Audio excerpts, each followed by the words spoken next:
Hello, ladies and gentlemen, boys and girls. Welcome back to episode 6 of Pedcast. We're here again. We've managed to get 3 out this week. We've managed to do it. Got some of the graphics edited just in time then before starting. I do apologise for the slight delay.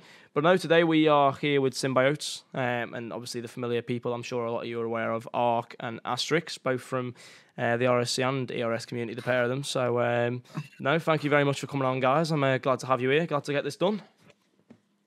Yeah, I'm nervous, but I'll be happy once I get through it.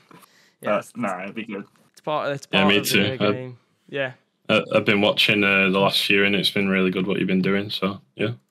As I said, it's brilliant to have you on. Brilliant that you got in touch. Having as much people on as possible is always the goal. Trying to get further and further into every creepy corner of the scene.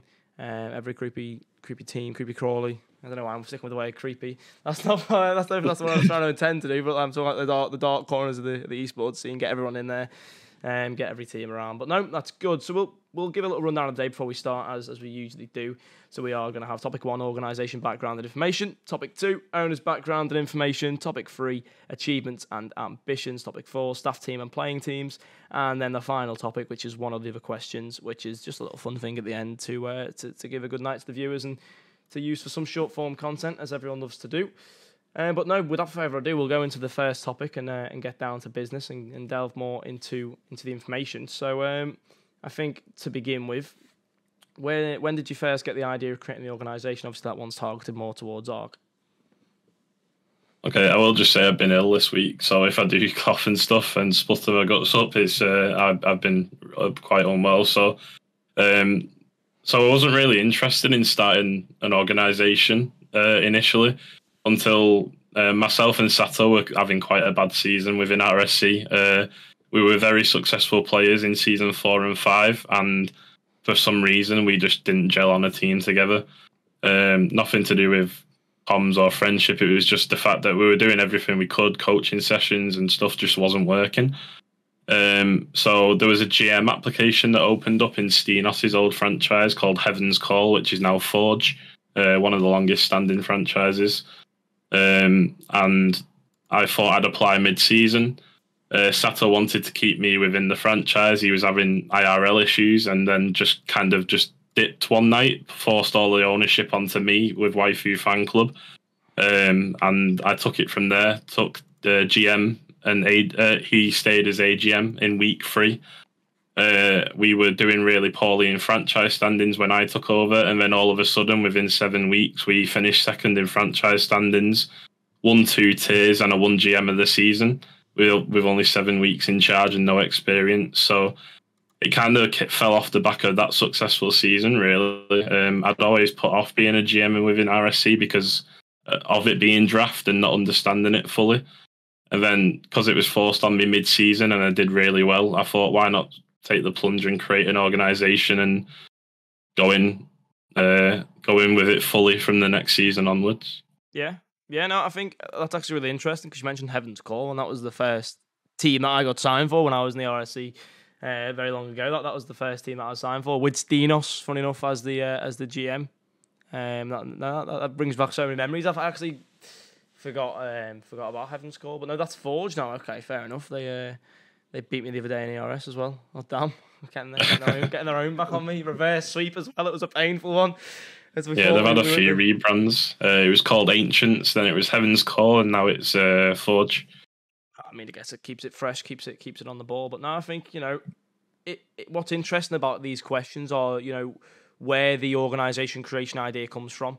Obviously, you were sort of it was dropped on you. It wasn't sort of a choice at the time. It was just sort of pushed towards your side, and you had to take over and take control. But with some people, especially people who maybe aren't as familiar with RSC or ERS, or they've only had a couple of seasons, it tends to be they go into a team to play just a smaller league, like one of the IGL type leagues that we have going on, and then they just don't like the way it's run. And I think that's some ways, in the non-franchise leagues that people do it. They join a team, they don't like the owner, they don't like how it's ran, so they leave and create their own. And that's sort of how a lot of teams have been being made and created. And what we've seen in the past episodes is that's what's happened. But obviously, in your case with RSC and ERS and that sort of thing, being more of a franchised way of playing, obviously it's quite a different world to the way it's ran in the leagues like IGL and those sort of leagues. Because I guess it's it's not as free flowing. It's a lot more basic, and it's stuck to structure. And I guess that helps it in a way because it means that players know what to expect every season when going into tryouts and playing for a new org. It's pretty similar throughout. Obviously, different orgs do some different things, but it's pretty much more similar than if you were going into IGL. But no, it's good.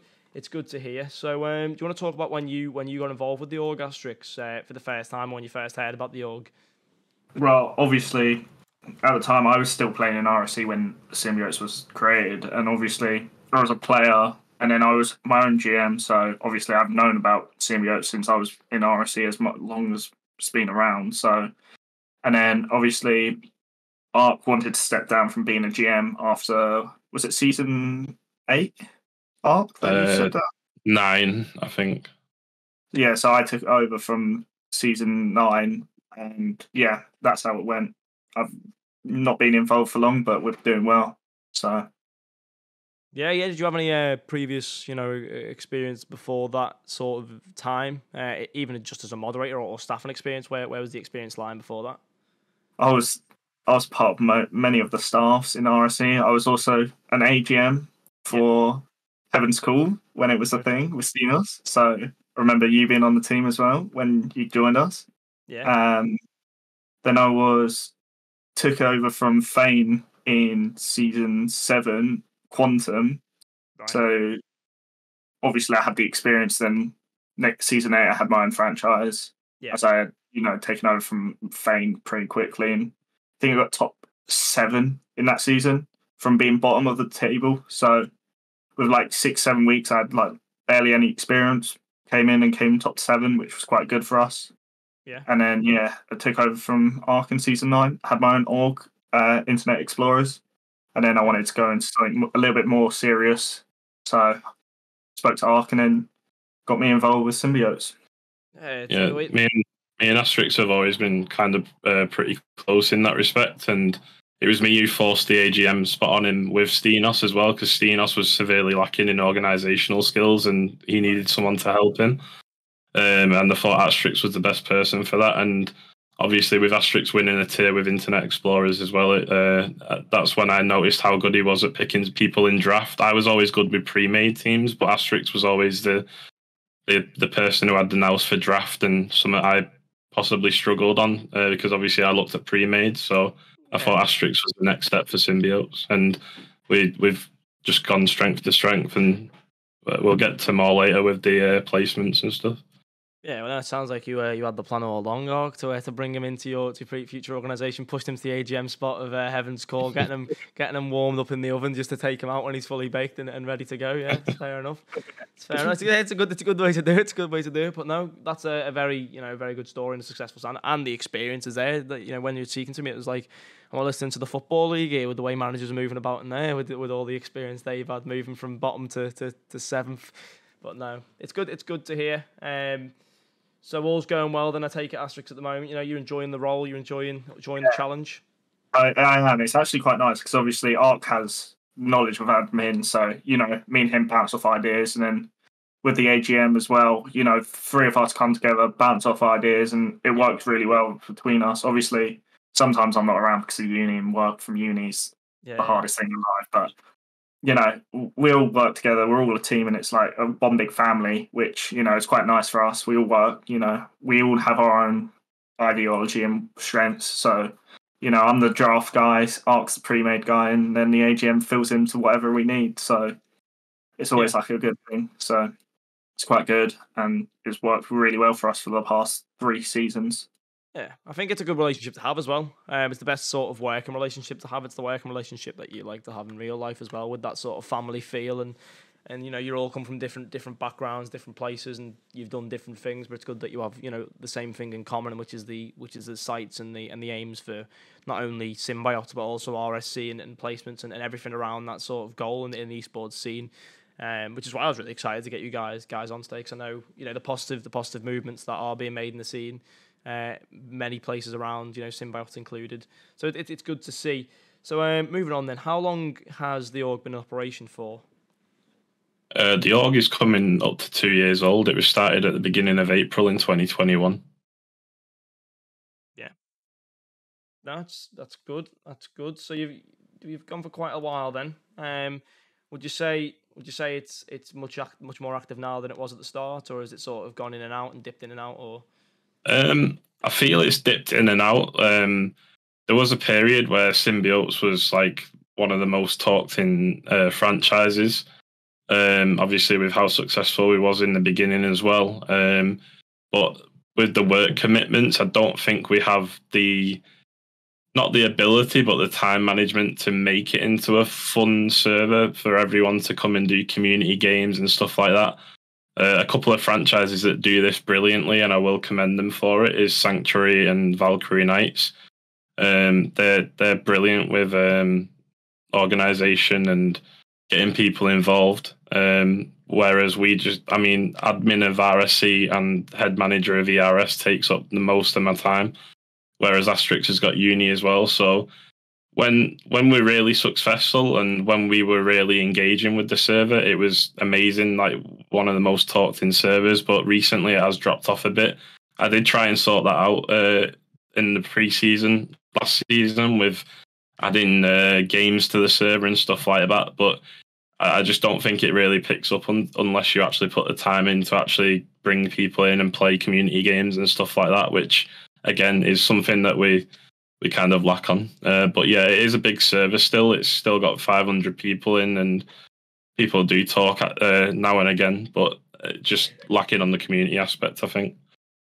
Yeah, and I think it's an interesting one with the esports world as well, especially with the higher teams, the competitive teams, because it's trying to find the line between community and fan base for a lot of the organisations, because a lot of them require the fans to actually get finance and sales made with merchandise, with tickets to do events or to watch them, or that sort of side of it. I think now it's becoming more common to see these big teams get more involved with the community. I know Resolve are running a community night. I seen one the other day for Among Us. So, it's definitely something that people are focused on, but I think, there is a slight difference between fans and community. As community feels more like a family, whereas fans feel a bit more distant. I'd say that they feel more like supporting people, and they play a big part, especially like with football as well. The community is completely different from the fan base in a football club. As you know, I know at Tranmere we have the Tranmere Rovers in community, and we have the Tranmere Rovers actual fan base. So it's an interesting one to see, and I think you hit the nail on the head. There's a lot of teams who do focus on that community element as well, and they have the time to do it, but it all comes down to having the time to do it, having a person there to run those events on a weekly basis. And, I had the same problem when I was in Ties, and just trying to keep that consistency going with it, because, you've got to try and keep it to a time where everyone can make as well. And that's quite difficult when there's, say there's 10 people who want to play. What times are they going to be able to play with their work schedules? You've got to put everyone's schedules into consideration when trying to find the time. And that can become quite a problem when you're trying to find the time to do it yourself. So there's a lot of variables involved in that. And I think the fact that you've managed to keep it going as an organ, competitive, and getting the teams active and competing well, performing well, I think that should be the most important thing, to be honest, at the moment for you guys, just to keep yourselves as a franchise and get that far. And when, which we'll talk about later, you're ready for that next step, you can just get into it. Yeah, I do think Symbiotes lives off its success a little bit as well. People stay within the server because they know how successful we are as well. We don't really have to pull people in. People join the server freely and know that we're in the top 10 of like RSC quite a lot. So I feel like that has helped. I don't think we'd be in the position we would be if we hadn't been successful. Yeah. So what games is Symbiotes involved in? Is it just Rocket League? I'll let you go, Asterix. Yeah, mainly Rocket League, but we've been competing in lots of leagues like RSC, ERS. We've been in ECC for the 2/3 seasons that it was up, and then we are now competing in Rocket Sundays. I think was it Minty first? Now you and Serenity are playing together now, Ark, in the Sunday League. Rocket Sunday? Minty has to take the organ to Rocket Sundays, and then me and Serenity are playing in it now. But the only game currently is Rocket League again. We would love to expand, but I have absolutely no knowledge on stuff like Call of Duty, Valorant. Maybe when I was 18, I was playing those games, fair enough. But as a 33-year-old, I only play Rocket League. And even then, I don't really enjoy it as much anymore. Yeah, no, I guess. I mean, I wouldn't enjoy it if I had that much, stress and pressure on my back with everything going on behind you, with RSC and Symbiotes. It does bring that extra element. I know, at any age, running an organisation can be quite stressful because you've got a lot of people expecting things from you and wanting things from you that you don't even know. How, some of them obviously you've met and you've managed to become good friends with, but there's also people who you might not be, know as much, who are new to the server, who still expect quite a bit from you, especially like the new players pick up. But no. We'll try and move on. I'm conscious that I am rambling on a little bit. So how did you come up with the name Symbiotes then? So me personally, I'm a massive Marvel fan, and I've always loved the Spider-Man universe and like the Venom backstory. Yeah. So like the past team names that we had, used to be based upon the actual like characters that are featured in the Marvel universe. Due to copyright, we ended up having to change it so that we could make merch and stuff. And Marvel actually got back to me and rejected, us still using the team name. So yeah, that's very much why the change came about with the logo and the current team names that we've got. Due to Symbiotes being a name linked to symbiosis, which is a term describing any relationship or interaction between organisms. It's much like how Venom intertwines, so that's why we kept the name. Okay. No, it's a good logical one. I mean, sometimes we ask teams the name and they haven't got a clue. So it's good. It's good to have prepared. It's good to have an answer. And you've definitely, I mean, Dream Station thought of one on the last second for their organisation, which is very good. It was a very good last second, but you can tell that one was prepared. But moving on, did the organisation have any previous names before the whole idea with the Venom and the Marvel universe, or just straight into symbiotes? Yeah, so like I said, it's always been symbiotes. However, the previous team names that we had were Exelon, Scorn, Toxin, Venom, Carnage, Null, Raze, Agony, and Riot. We had 11 teams competing in leagues at one point, which was our most active period. I think that was between like RSC 9 and 10. Okay. However, we've got different team names now, which I think you touch on later. Yeah. So finally, then I know you've gone through a couple of logos. So who's the designer? Is it the same one for them all, or is it if you switch between? Or what? There you go, Asterix holding it up there on the screen. The logo. Ark wearing the Sanctuary hoodie.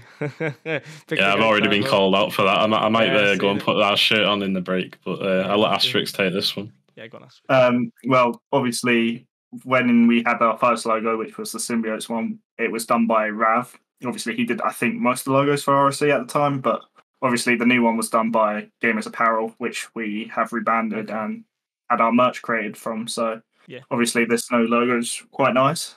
And I like the new logo. Miss the old logo, but this one's, I think, it's a bit more special now. Feels more symbiotes. So did you say Rav? Was it Rav? Yeah, your old teammate. My old teammate Rav. Your old teammate Rav. It caught my ears there. I remember that guy. He was a funny guy. I never knew he did graphics though. That's it. He's a brilliant logo designer. I really miss that old logo, to be honest. But like Asterix said, this one feels more corporate and organisational. Yeah. Well, you can get him to do your personal logo or whatever you need. Get a little bit of Ravi. Oh wow, I was just mad bringing back these names. I kept in touch with Satan. That's about it. I didn't really speak to Ravi. For quite a while, but no, that's good. Good to have the logo made. All right then. So that's the end of topic 1. You'll be glad to know we've got through. So now moving on to owners' background and information. This is where you share more information about yourselves. Asterix, you can be much more involved with this one, my friend. You can put your foot forward. We'll start with you because you've been quiet for a little while in that one, and I'll put the spotlight. So how old are you now?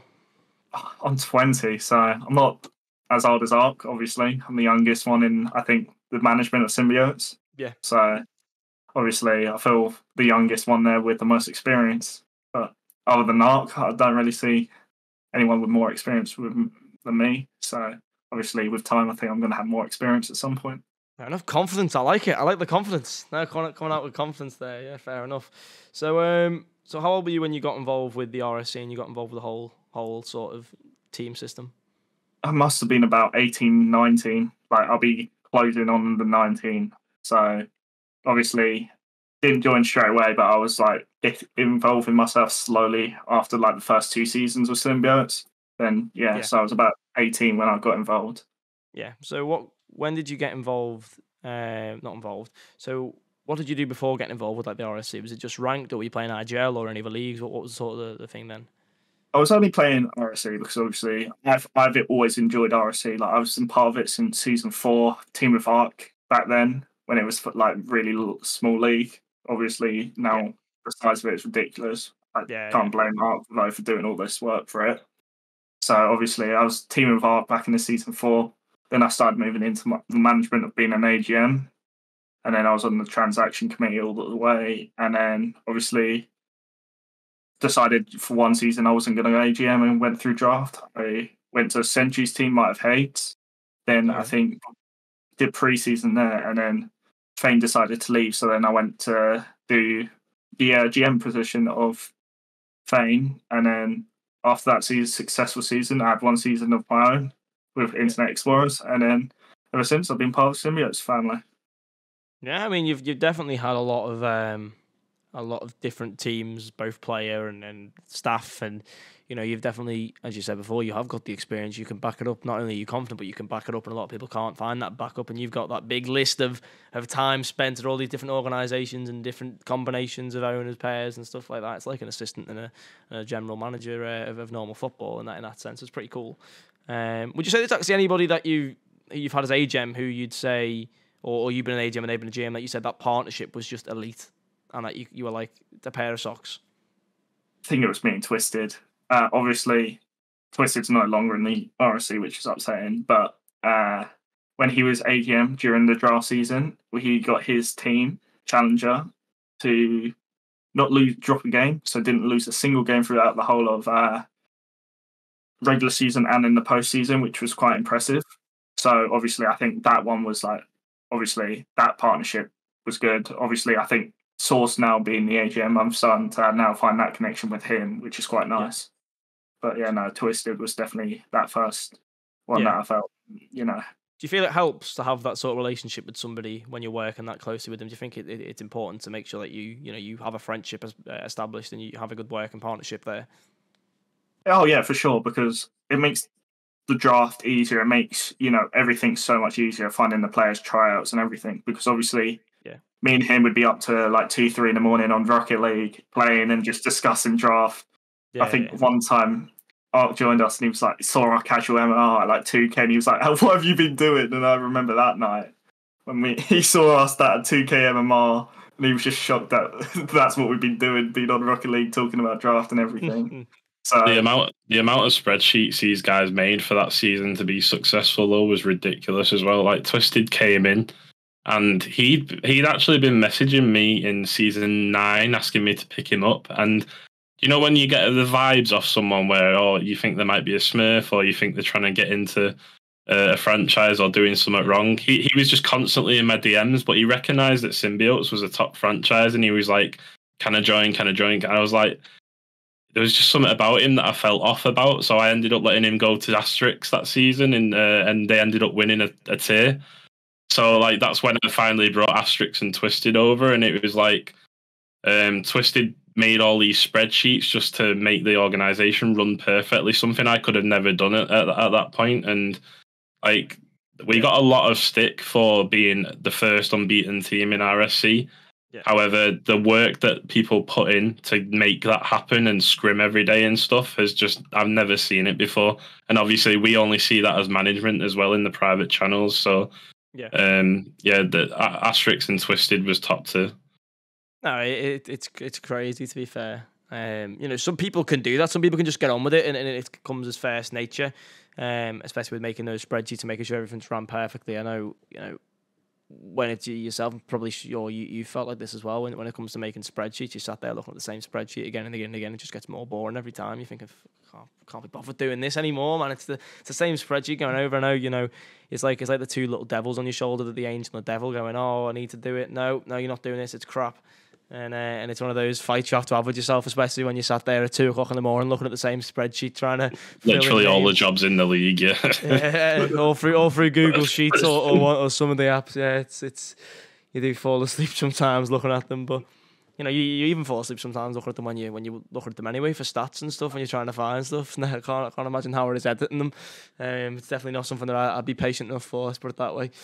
I fidget too much for that sort of thing. But no, that's really good. It's back to topic then. How did you get into the esports scene in general, Asterix? Was it through Rocket League, or was it through another game, or was it how did that come about? It was through Rocket League. Like Rocket League's been my first major game where I've enjoyed it so much. So obviously I play a lot of FIFA. So then obviously found Rocket League and enjoyed it as much as FIFA. Yeah. Obviously, and then I was bored, and me and my friend were just looking around, Rocket League scenery and stuff, and I came across RSC, and then I decided to get involved.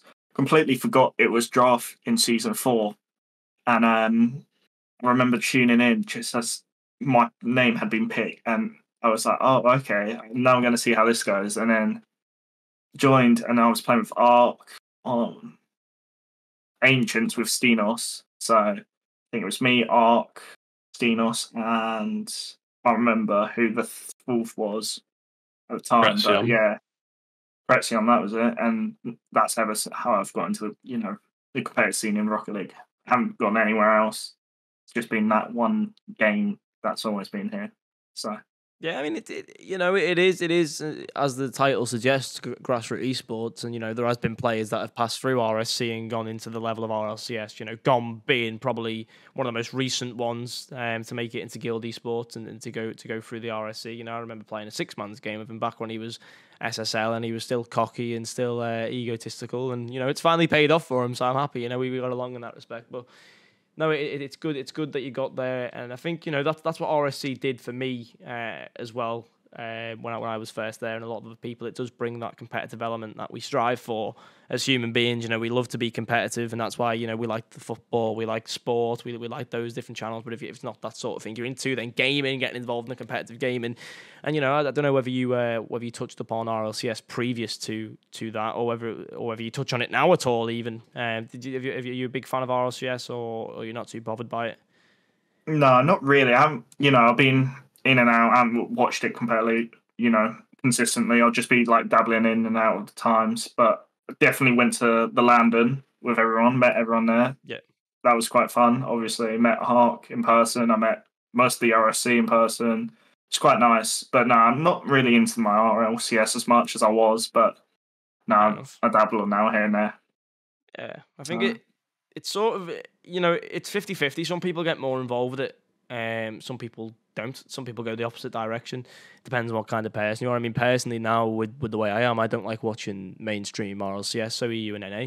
I like to watch some of the APAC and the SSA and the smaller scenes compete, because I think it's a lot more exciting seeing the upcoming teams rather than the teams that you've already seen the same names over and over again. I do like to see that difference, and that's why I was such a fan of Moist when they came through with the 3 players that no one had ever heard of before, really, and that's why I like to change it. But I feel like the last couple of seasons of RLCS, it has been the same teams. We'll touch on that later. I need to hold myself off, otherwise I'll go on a half an hour rant on Pedcast, and we don't want to have that. But no, let's move over to Ark then. Ark, you've been sitting in the hot seat waiting for your turn. So how old are you now, Ark?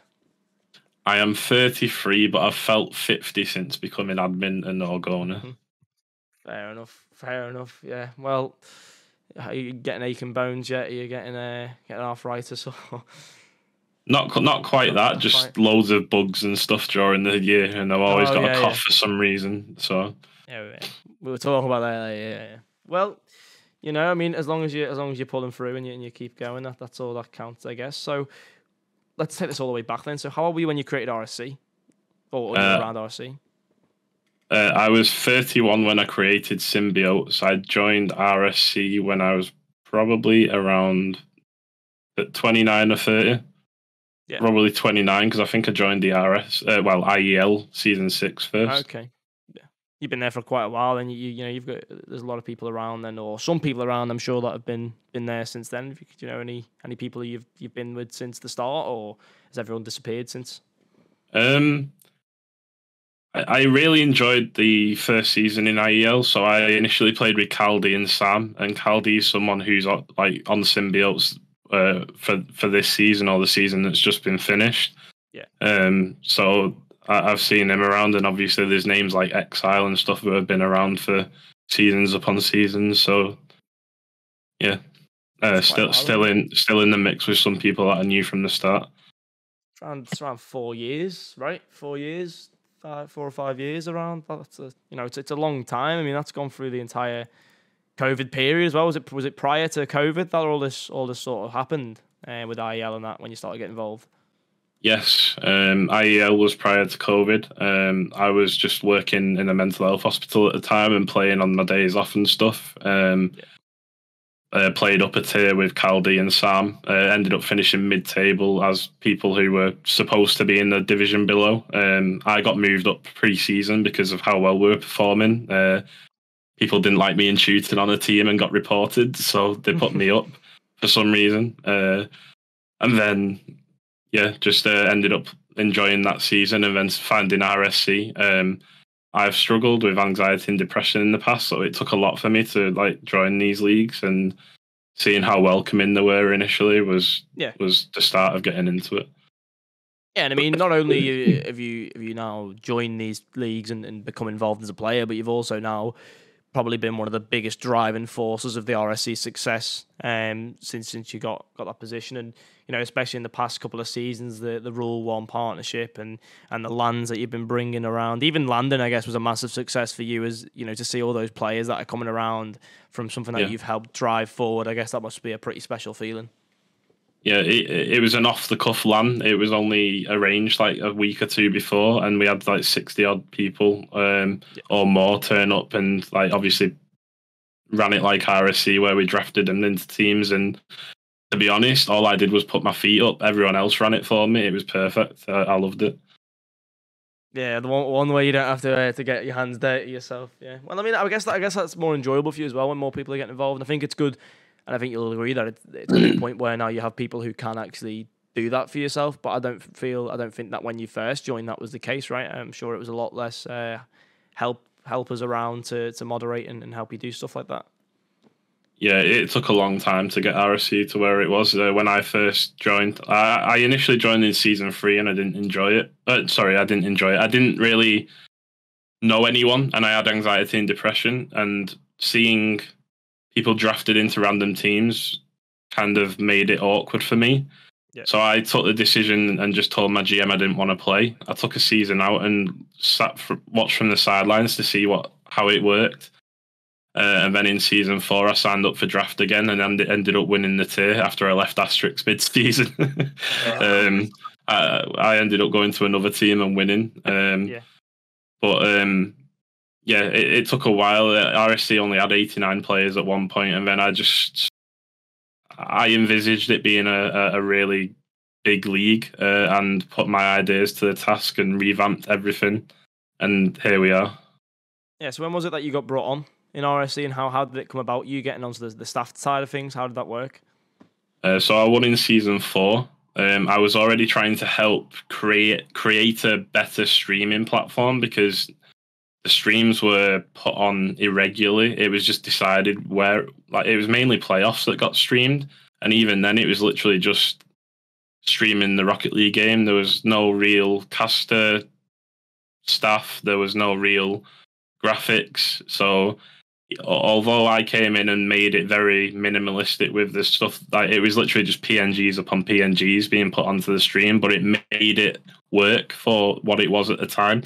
Now you've got all the broadcast overlays and stuff, which we already use. So, but at the time it worked, and it was just a case of revamping the staff teams to start putting those streams on. And obviously, I won in season 4, and then I was really 6-man's mad at the time, and I thought, there's never any admin or mod on. I want to get 6-man's perms so I can cancel games and stuff like that. Yeah. And that was my only reason for applying for admin. I didn't think about the work commitment, the time commitment, where I'd be further down the line, how much stressful it is now. I just wanted 6-man's perms, but once I got into the role, I just took it by storm, really, and here we are, like I said.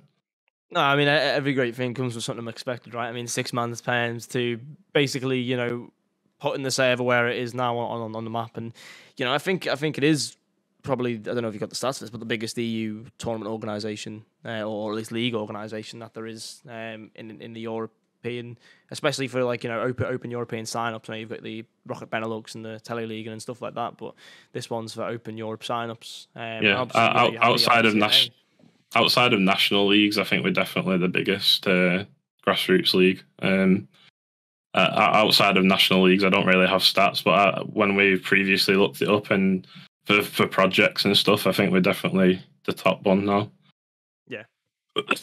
No, I mean, it's good. It's good because, as you mentioned before, not being able to find it in you to play the first season, to basically getting those admin payments for 6 months, getting more involved with the community. And I guess it was the community that sort of helped you find the confidence to push up and get into that role. I guess the community's helped a lot, and I guess it's kept on benefiting you since then. You've got a lot of people and a lot of friends that you've met from RSC throughout the years, and even to this day, you're still meeting new people, making new friends now. I guess that's probably one of the best parts about it for you. Yeah, definitely the amount of lands and in real life plans that we've got. I mean, I live near Serenity, so we're like pretty much best mates at the minute. We're always speaking, playing Rocket Sundays together, meeting up, going to Salford games, United under-21 games, seeing people at the TLP that you've spoke about wanting to come to, like boozy weekends away. So yeah, the London as well. It's just great to meet everyone. Especially putting faces to what you've created. Yeah, did you go to the Salford Tranmere game? I didn't, no. Oh, you missed out on that one, though. I think it was one of the only wins we had, actually, at home against the top 6 side, Salford, when they came. You missed out on the Tranmere. We're 100% when me and Serenity go and watch. Unfortunately, we have to watch Matt Smith play, which is one of the downsides. So yeah, you have your favourites already of the team. So when did you start going watching Salford? Sorry, when was that? Just a couple of months ago. Potter invited us to the Port Vale game in the Papa John's Trophy, and Salford actually won that. Okay. It was a really good game, and nice to meet Potter as well. But yeah, we've been going since then. We've been to 3-4 games, I think, and we've won every one that we've been to so far. So yeah, it's just different. I really like the non-league aspect and not having to pay money for Premier League. Yeah. I mean, well, when you fancy come to Tranmere to give us some of that same look, just let me know. You know what I mean? Next season when we're trying to go on the promotion push, because at the moment it's not looking too good for us. As you heard before, the 1-1 draw tonight, we didn't exactly have me best pleased and off me seat, but it is what it is. But no, so who inspired you for Symbiotes then? I know you probably touched on it a little bit before, but was there any individual person or people that inspired you to sort of go forward? Do you know what? Go on. Let's have a crack at it.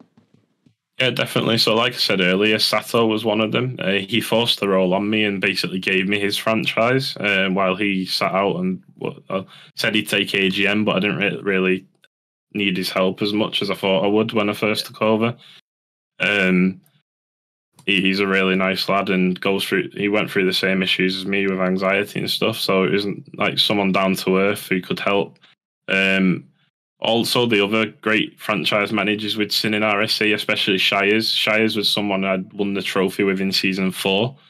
We wanted to stay together, but he took the plunge and GM'd in season 5, and I noticed how well he did, which also inspired me to try and follow the same route as him, because he went from captain to GM, and I kind of did that a season after him each time. And I mean, everyone probably agree that the greatest management battle within RSC has been me versus Shires in season 6 and 7, because it was always Symbiotes, Waifu Fan Club, or Ignite fighting each other for trophies. Yeah, no, I remember. Season 6 was a feisty one. Don't remember much of it because that was the first sort of time I've been involved in a league like that with Satan's General as the captain, and we ended up absolutely getting smashed in playoffs, and we it wasn't a good end to the season compared to the start we had, but it was good fun. And I remember, that's the best part about it for me, the franchising side of it and how competitive it was. It was just like playing when I played football on a Saturday, and you're having those sort of games against each other, and it gives you that same sort of adrenaline. It gives you that adrenaline rush that you'd get from playing Sunday League in the same way. I mean, obviously, I'm not going to 2-foot someone. Instead, I'm playing Rocket League, trying to score more goals and trying to go for demos and stuff in it. But I do feel like in a certain way, it keeps that competitive spirit alive. It gets that little adrenaline rush, and it gets you wanting to win games. It gets you wanting to play and to be competitive. And I think, as I said before, competitivism is one of the best things that we can do to keep ourselves on track, and it's a very healthy thing to do. So that's why I obviously loved it. So, what got you into the esports scene then? Was it Rocket League, or was it something else when you were younger? As you said, COD and that when you were 18. Was there any esports sort of going around back then, or what was the case then? When I was younger, like I said, I was playing COD. I didn't really find my way into the esports scene. I did spend 1 week as number 1 in the world on Capture the Flag. In the days of lightweight and marathon, I always just used to rush the flag, and I ended up topping the points for the week on COD, which I think was a pretty good achievement, even if it was just for a week.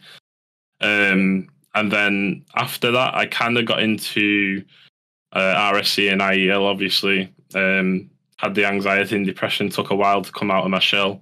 But then I started playing that and becoming successful within management. But I also, on the side of that, around 2 years ago or 3 years ago, I was actually the top 10 in the world at a card game called Age of Sigmar Champions. I was like number 2 in the UK and top 10 in the world.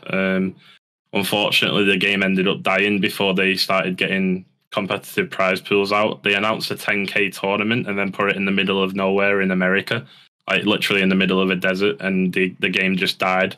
They said that the game was seeing no support. I do have one video on my YouTube from when I was absolutely demolished a player in a tournament within like 20 minutes of a best of 5.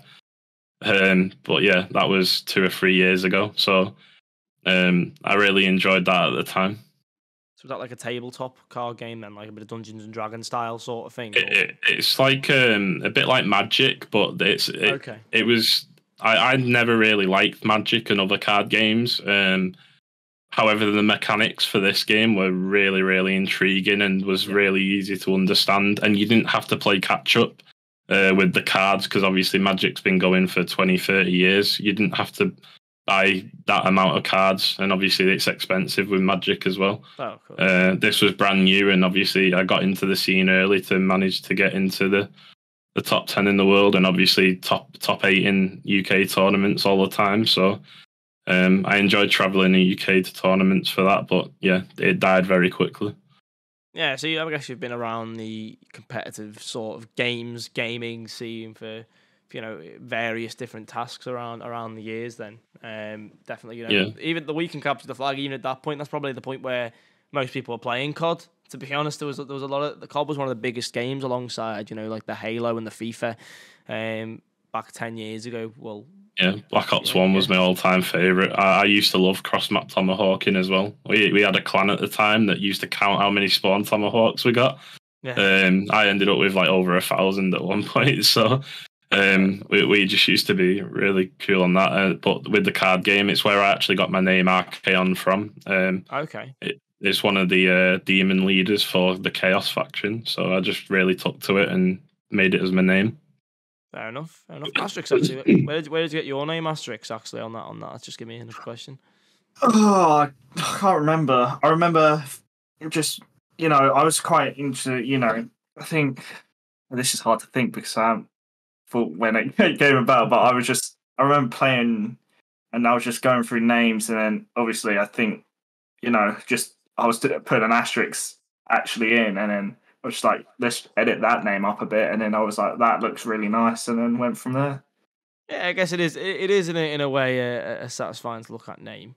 It's nice. It's nice, and yeah, I don't know. Names just look nice. I don't know why, but they just sometimes just look at them and you think that's a good looking name, even though the meaning of it and the phrase of it does might not sound great, but. That's why I don't get why people change them so often. You see these people going through name changes in RSC and IEL and stuff like you're just picking it out of a hat, and it's like, just stick with a name. I've had my initial nickname from school was Binsey because of obviously my surname, but I had that for years, and then I only changed to Archaon when I found that name with the card game. So Yeah, I don't get why name changes are so prevalent with people. It's supposed to be an identity, so that's the thing. You can't keep a name for yourself if you keep changing it as well. No one's going to remember you for anything if you change. That's the problem, I guess. But no, I guess my changes have gone from Pedicle Legends to Pedicle to Ped. So it's just shortened the name each time. Yeah. And I've stuck. Same with Arch to Arch. People just mispronounce it, so I've just stuck with Arch for a while. People just can't be bothered saying the full name. that extra breath on the or extra syllable just takes it out of us. I've had Archeon, Archeon. It's just like, yeah, just call me Arch or Adam. Yeah, well, I've got to say, because I've got to keep the fake Scouse dream alive. As Heck would say if he was here in the chat, he'd be giving me stick for saying I'm a Scouser. So I've got to stick with the fake Scouser. Although we were here first on the Whittle. What can I say? We were here first. But no, that's the end of topic 2. So what we'll do is we'll just have a quick break so I can go and run and get a drink and get ready. So for the next topic, which will be achievements and ambitions, these ones should hopefully be running a little bit quicker. Get down to business to see where this organisation wants to finish. But no, to find out more, please do return in about 5 minutes time. Go and get yourself some popcorn. Go and get yourselves ready for the remaining time left on this episode. But no, we'll see you very, very shortly. We thank you so far for support, and we'll see you very soon. Goodbye now. And we're back, ladies and gentlemen, back earlier than expected, but we're here. As you can see, with the lovely top change now, repping the Symbiotes top, and now we've got two guys line in line with the Symbiotes tops on. Looks quite neat. Looks quite cool. Repping the org well, I see. Will there be a flag at Insomnia, Ark? Are you going to take a flag? Have you got a flag that you can take to Insomnia? No, we've not done the flags. Unfortunately not. What were your 2 options? What did you go with that one? We got the jersey, hoodie. I mean, we got every piece of casual equipment, casual ones that we could. I think we got a jersey and a hoodie. It was just the 2 items, wasn't it, Asterix? The 2 main items. Yeah. Jersey, hoodie, and then like 6 casual items. Bought the lot. Same with RSC pretty much. I think we went with 3 items with that and 6 or 7 casual items, and then we've upgraded it bit by bit. Yeah. Well, I mean, if anyone, you get to show off the merchandise, show off how it looks. So if anyone is a fan of the merchandise, then all the socials will be linked, and I'll get that link for the store as well. So you can go and get yourself a cheeky piece of merch. Maybe in your hopes for Asterix to sign you next season, just show him a picture of you with your Symbiote top on and say, I'm already part of the brand. Bring me in, brother. You never know. It might be possible. But anyway, moving into the next topic though. Without further ado, achievements and ambitions. So, this is an interesting one to ask with a lot of orgs. Answers can vary. Some of them from very over the top to some of them being, very realistic in the next couple of months. But no, so what would you say you have achieved so far? Both in, you can talk on a league table sort of sense, and you can also talk in sense, where you've came to in the past 2 years and where you were at the start and where you are now. It can be quite lengthy, this one, to be honest. I didn't realise how good our history was until I looked into it the other day. So first off, becoming prominent within the social media and the scene with 200 plus followers is just an achievement in itself for me. Like I said, I was never really interested in owning an organisation or setting one up, and I got thrust into it, and taking that step to just go from a GM as waifu fan club that wasn't really prominent in socials and stuff to going and creating something that people are still here 2 years later.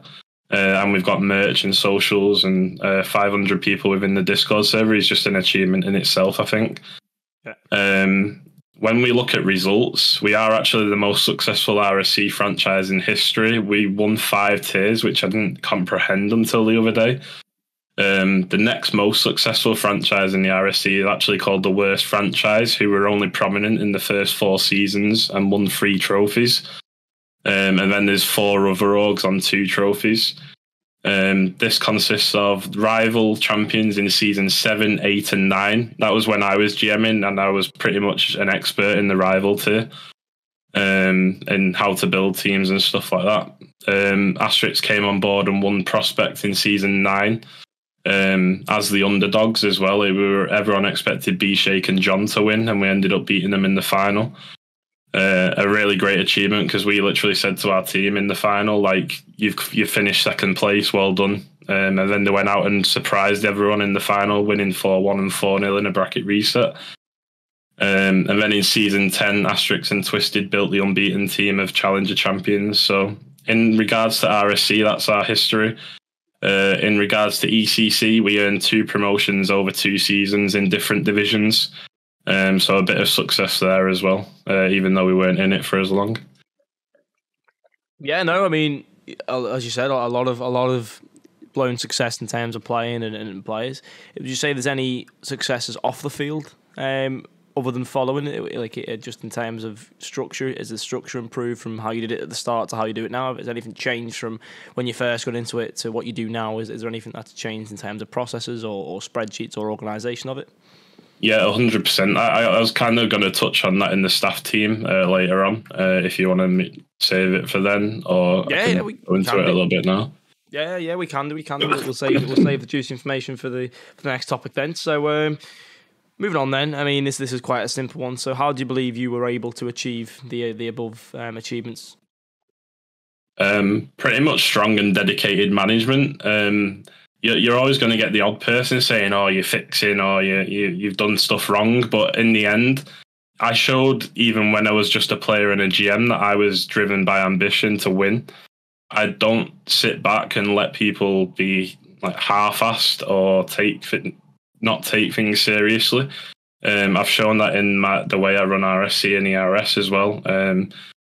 People might think I'm an authoritarian if I'm putting out a command for the staff committees to do, but it's, at the end of the day, that's what gets stuff done, and that's what has enabled RSC to thrive.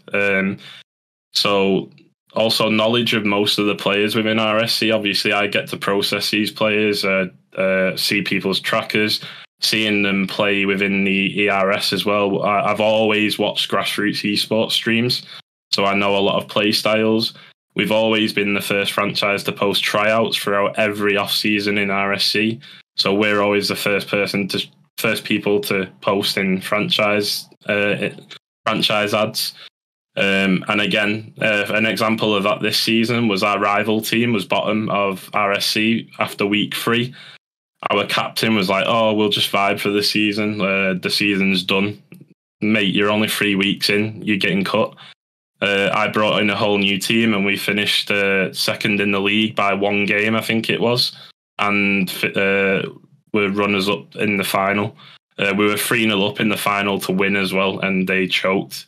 So we've gone from 10th place to finishing runners-up, which is an achievement in itself, when we were told that it was a vibe season. It doesn't exist. Doesn't exist in this scene. What do you mean a vibe season? Get out of here. Go and play IGL for that. No, a vibe season. To be fair, we've had the same discussion the other day with my ARS organisation, and how we're not doing very good, but we're not limiting ourselves to just missing out on playoffs. We're looking to make maybe the 6th or 5th spot and win. That's the end goal. You know, even though we haven't had a great start to the season, we're still playing to win. That is the reason we're all playing. And I think that's the same with a lot of players. You know, so you just got the unlucky some who give up. And I think it's good. I think it's good that you have that sort of mentality, because someone has to, right, in an organisation, to make sure that it actually keeps going. Someone has to be the person to make that happen and make those hard decisions and get rid of people and cut people, because if they're not on the same morals as you guys, and they're not following the same attitude, and that is an attitude problem if you're giving up that easily, then too right, get them gone, get them elsewhere, and clearly you made the right decision with the end of the season. So now I think a lot of things you mentioned there make a lot of sense, and definitely do very, very good detailed responses to why and how you've been able to do it. And part of the analytical skills, I know myself from casting probably over 1,000 hours of games on Rocket League, you sort of start to pick up a few things of, okay, so the better end of the players, they sort of do this type of thing. You look at play styles and you have to call that, as a colour caster. Sometimes you've got to call what they're doing wrong, what they're doing right, what they need to do, what they have been doing, and that sort of thing. So I've sort of got some of that little bit of analytical experience myself, but I would not make a good coach. I think that's why it works so well as well, because knowing Asterix since season 4, I think he's a bit too nice sometimes, and it takes him a while to get a cut done, or gives people a lot more chance than I would. Yeah. So like, I came in and obviously took over that rival team and got them from 10th to 2nd. Our franchise was actually 17th after week 3 this season, which is the first time I've ever seen symbiotes outside of the top 10, and it made me come in and absolutely. I don't know what's the best word. Spank the teams into shape, because we weren't having that. Well, I wasn't having that, and they ended up finishing 9th, which is top 10 for a 4th consecutive season. So it's like, although Asterix is running the teams, at least he's still got me behind there to at least come in to make a decision when I feel like there's something isn't working. I think it's good. Yeah, it's good as well, because one, you've not got as much time as you'd like to stick to that, especially with being owner of RSC and the movements you're making into the RL scene. So it's good that Asterix can sort of take the wheel, and when you can come in and slam the fist down and say, hang on a minute, get a grip, start playing properly and sort it out. Your schedule's not been done for 3 weeks. What are you doing? Put the cut in there. No, I mean, it's good to have. It's like a Gordon Ramsay of symbiotes, I guess, in that sense. You come in and start throwing it all around. Where's the week 3 schedule?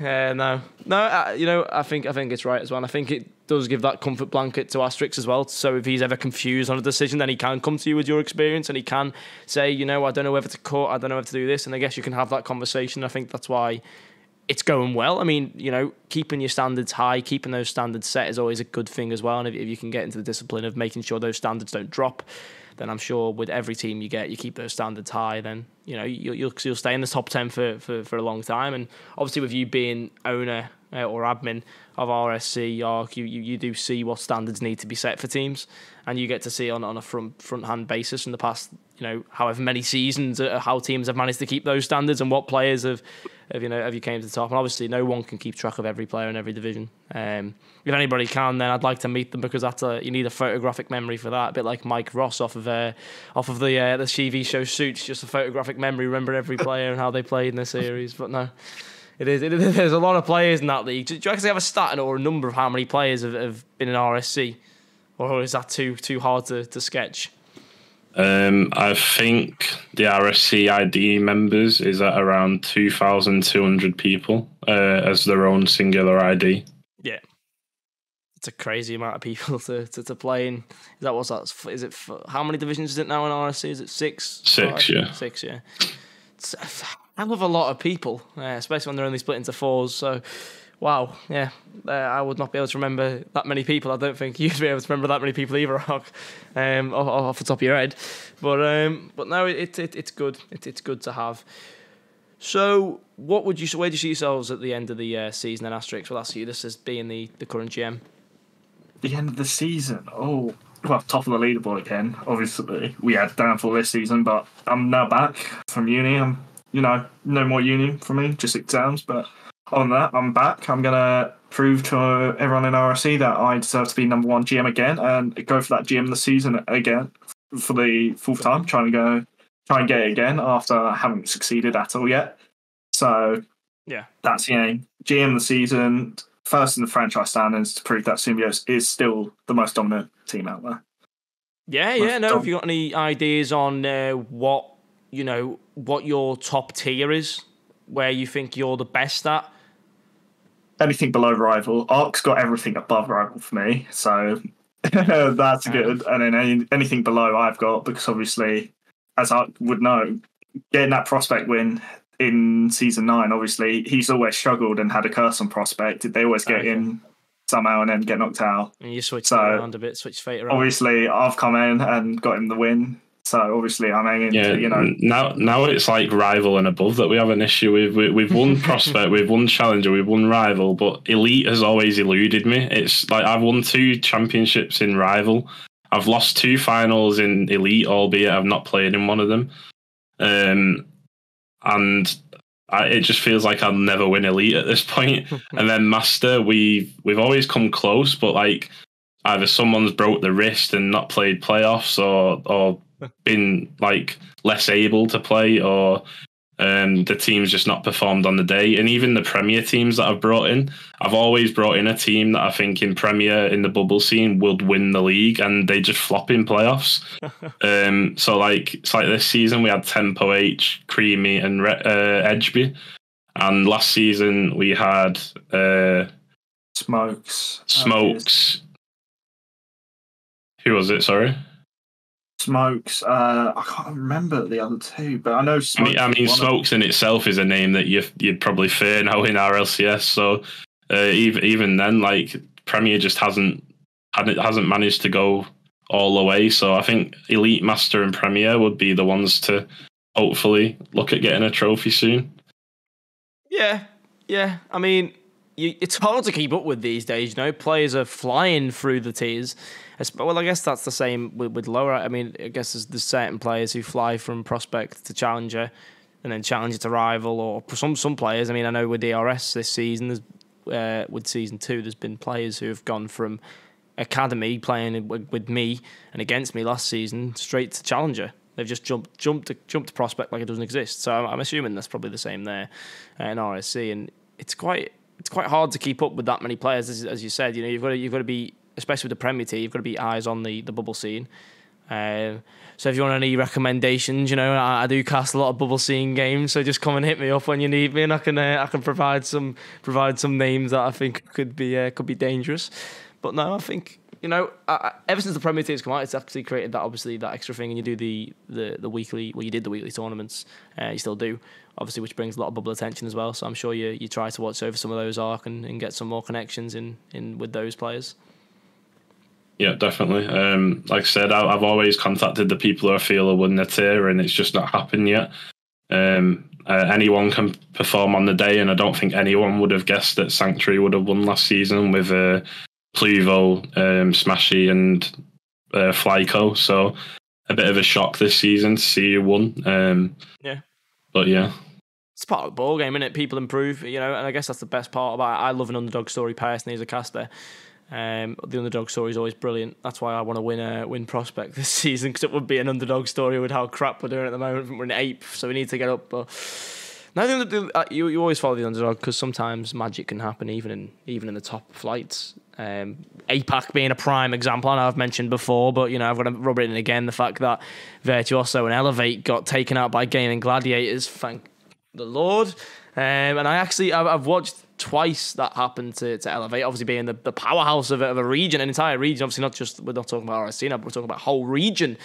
And then getting absolutely torn apart by Gaming Gladiators. And there was another team as well. There was another team. It'll come back to me eventually by the end of the episode, because I did follow them quite well. But no, that is what happens in it. So, Asterix, where do you see yourselves at the end of the year? So I don't know how many RSC seasons that classes as. I guess it's a couple, right? By the time we get to 2024, I guess that's quite a few seasons. It'll be about 1.5, if I'm right. 1.5. 1.5 to 2. I think we might have room for 2 seasons, before Christmas. Okay, so where would I see myself at the end of the year? Obviously, winning both, going number 1 both back-to-back seasons again, winning a couple more tiers as well. So, obviously, showing that Symbiotes is still the most dominant franchise, keeping those wins coming in and showing that, obviously, we are the best, franchise. And obviously, with the help of ARC, obviously, I've got the draft lock knowledge, and ARC's got the player knowledge and pre-made knowledge. It's just that's how it works. So coming back to the most dominant franchise again. Yeah, fair enough. You know what I do? One thing you've kept consistent throughout this entire podcast is the confidence, and I absolutely love it. I'm here for it. The downright confidence. You know exactly what you can bring to the table, and I'm loving that you're confident about it. But no, I hope you can get those. Can get those players in and cause some damage. I'm sure you'll do well in the draft. So. I'm just reading chat as well, and Kingsman as if I have anything to say about it. And we must say, although we've got the confidence and stuff, it is getting harder and harder in RSC now. The fact that 2 franchises came in this season as newbies in Valkyrie Knights and Green Phoenix, finishing 1st and 2nd, is testament to the competition. The fact that we had to deliberate to let them in. Because obviously we had to take people out who didn't perform as well in the previous season and let fresh blood in, and they've proved us right. It's just it's getting harder and harder as a league to actually perform in, and I think again testament to us finishing top 10 in 4 seasons now. Yeah, it's very competitive. You know, these organisations have what like you call it derbies against each other. You know, they have the bogey team, they have the team that they don't like playing against, and it's always sort of like that. And I guess it's the same for the players as well, especially if you try to stick with the same franchise. Now, a lot of players don't care, but for me, one thing that I would have done this season in ERS especially. It stuck with Fort Templar had they have applied again, but obviously they did warn me that it possibly couldn't happen. But those guys gave me a chance in the academy, and we ended up winning with a very bizarre team. I mean, putting Ped and Yeast on the same roster was probably one of the craziest things anyone's ever decided to do. I didn't see that working, and I'll admit that right now. I didn't see it working, but I tell you now, testament to yourselves. He kept me in line and I kept him in line. There was times in that season where both of us would be bitching and chat or whatever, and he'd tell me to shut up and I'd tell him to shut up, and it was just sort of that relationship. I guess in that sense, he kept me calm in games. I kept him calm in games when he was about to go off. So, I mean, he did have to be cut 3 times. Don't get me wrong, he has to be cut 3 times in that season. I was the only player in my team who didn't ask to be cut with merits. Like, me and him didn't have to be cut. The other 2 has to be cut. And it was like, we went fucking 14-2 in league play. I mean, what more do you want, right? 2 losses, and after both of those losses, they have to be cut. But then I guess it's the way things go. But it was a good season. You see that with a few teams, though. I mean, Monkey Mode and Sunny were top of RSC Elite in season 10. Yeah. And they were dominating the league, and they ended up quitting because they just couldn't get on with each other, or they were having arguments. And I ended up picking Monkey Mode up for our team, and we ended up getting first rounded in playoffs by the eventual winners, and we almost beat them in a game 5 overtime. But like, I feel like that's a season that got away from me. But like I said, yeah, there's so much conflict in Rocket League. I think even if you're successful, you'd still want to leave at some point. Yeah, and I guess there wasn't really much of that between us, to be honest. I mean, I liked Yeast, to be honest. I loved his ego. I loved his ego. It was brilliant because I used to just be able to take the piss because he'd have this ego, so I'd just say things just because I knew they'd piss him off at an eventual point, and we'd have that laugh and joke. And I guess in a way that's where it sort of came, because even on Twitter, you know, after we won, he's like, "Who are you?" Responding to our winning comments when we're saying, "Oh, we've just won. What the hell's going on?" And he responds going, "Who are you? I don't know who you are," and stuff like that. I mean, he's always part of that banter train. But now I think he's an underrated person, in my opinion. He's such a chill guy to be with, and I think that season proved that he wasn't a great captain. He was absolutely terrible at scheduling, but he was a lovely guy, and it was fun to be around, to be honest. I think that team was the best one I've had so far. There's definitely 2 sides to Yeast, and I met the really nice one at LAN. He was such a great caster. He was really mature, so much different in real life, and then I think he's got this persona online that he has to act up and be immature and be the class clown. And yeah, I preferred the one I met at LAN, to be fair. Yeah. No, you're probably going to have some sort of the same impression of me, to be honest, if you meet me in person at Insomnia. Like, I try to keep myself strictly professional in person. Online, I do let myself go a little bit more, but I've been working on that the past 2 years, to be fair. You've got to keep some level of professionalism with me casting and stuff. I've got to make sure I'm not pissing off the wrong people, and keeping away from danger, really, keeping away from arguments, which sometimes on Twitter I get myself into a little bit of beef, but I've started to just stay off Twitter as much as possible, otherwise I'll get just ignore it. So that's irrelevant to me. That's one of the biggest problems. It's like a radar in my head. I see some bullshit. It's like a bullshit radar. It's like, my eyes are locked on it for 3 seconds. I've got to just breathe and scroll, just get past it. But I've got better recently. I feel like that playing ranked in RL as well. I had one bad game. My controller broke yesterday, and I solo queued to 7 wins in a row with a broken controller. And then some random person starts like, I was on 500 points at this point, and I scored every goal for the team, made every save. And then some guy on 100 points with who's duo queuing comes out with, "Will you do something?" Mate, I'm literally carrying the team. And he's like 1100 MMR and I'm 1300, and he's missing every ball. And it's like, what are you saying? And then I got in the next game as well, and they were like literally, so I just threw the game, and then I beat them in the third game because they were on the opposite team, and he left without saying anything. It's like sometimes I just think, mate, you're so irrelevant. Yeah. Rocket League is one of those games that even if you're a calmer person, which I know I'm far from, when someone, like, if you're playing a game, even if you're playing badly and you know you're playing badly and the teammate has to go, what the fuck are you doing? I'm there like, this cheeky, I know I'm playing badly, I can see it. I've said sorry in the chat. Who's he talking to? Because there's a lot of time where they forfeit as well. When they forfeit before saying anything, and there's like 3 minutes left, I was like, I see red. It's horrible to be around. But Minted or Idiot, thank you very much for the bits, my friend. I appreciate it. But no, we will get back onto the topic because I feel like we could go on this Rocket League rant all day long. So we'll get to the next one. So I'll say this to you, Asterix. What do you want to have achieved by the end of being the top man, the GM of Symbiotes?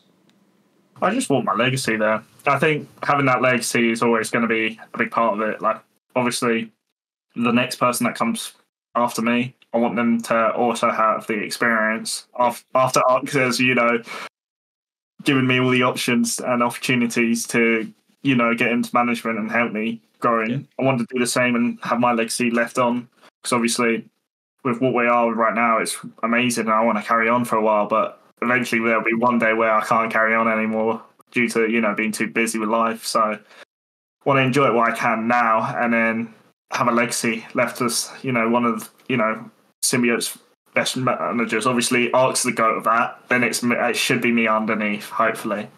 Yeah, it's good. Obviously, Ark's the GOAT and then me next. Yeah, you can also, I guess the legacy continues. I don't know what you plan on doing afterwards, whether it's more focused on playing or if you're carrying on with a GM spot, whatever it may be.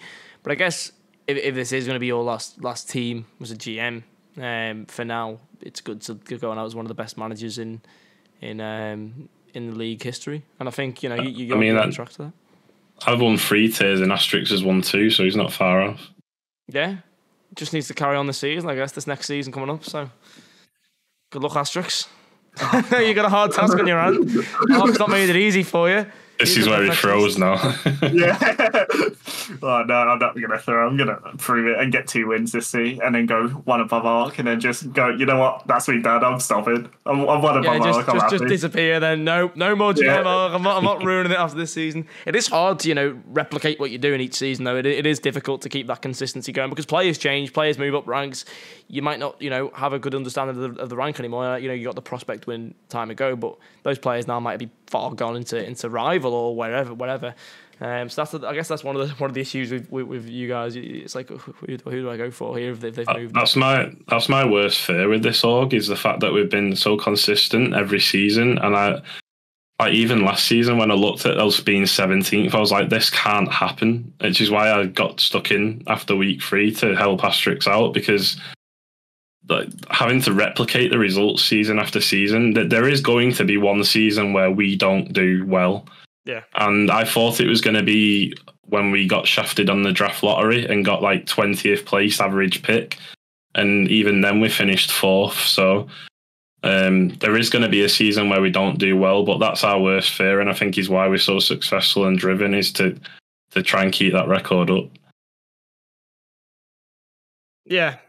I apologise to all the viewers, but Minted's just pulled ad time, so got to throw him in ad in there. That's why I added it there. I actually forgot I added it there until Minted used it.